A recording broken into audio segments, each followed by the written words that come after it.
नीतिवचन अध्याय 5। नीतिवचन अध्याय 5। हे मेरे पुत्र, मेरी बुद्धि की बातों पर ध्यान दे, मेरे समझ की ओर कान लगा, जिससे तेरा विवेक सुरक्षित बना रहे और तू ज्ञान के वचनों को थामे रहे।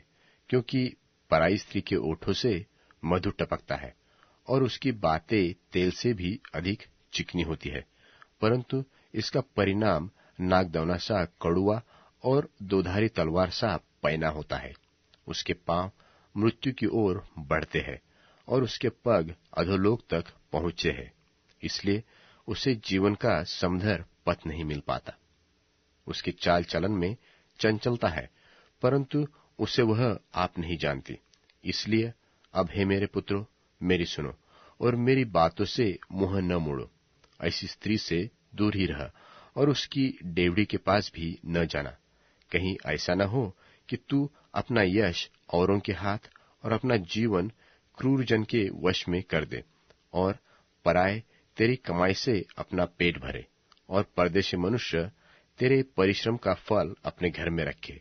और तू अपने अंतिम समय में, जबकि तेरा शरीर क्षीण हो जाए, तब यह कहकर हाय मारने लगे कि मैंने शिक्षा से कैसा बैर किया और डांटने वाले का कैसा तिरस्कार किया, और मैंने अपने गुरुओं की बातें न मानी और अपने सिखाने वालों की ओर ध्यान न लगाया। मैं सभा और मंडली के बीच में प्राय सब बुराइयों में जा पड़ा। तू अपने ही कुंड से पानी और अपने ही कुएं के सोते का जल पिया करना। क्या तेरे सोते का पानी सड़क में और तेरे जल की धारा चौकों में बह जाने पाए? यह केवल तेरे ही लिए रहे और तेरे संग औरों के लिए न हो। तेरा सोता धन्य रहे और अपनी जवानी की पत्नी के साथ आनंदित रह।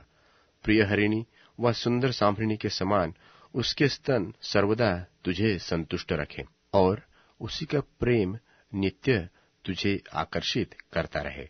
हे मेरे पुत्र, तू अपरिचित स्त्री पर क्यों मोहित हो और पराई को क्यों छाती से लगाए? क्योंकि मनुष्य के मार्ग यहोवा की दृष्टि से छिपे नहीं है और वह उनके सब मार्गों पर विचार करता है। दुष्ट अपने ही अधर्म के कर्मों से फंसेगा और अपने ही पाप के बंधनों में बांधा रहेगा। वह शिक्षा प्राप्त किए बिना मर जाएगा और अपनी ही मूर्खता के कारण भटकता रहेगा।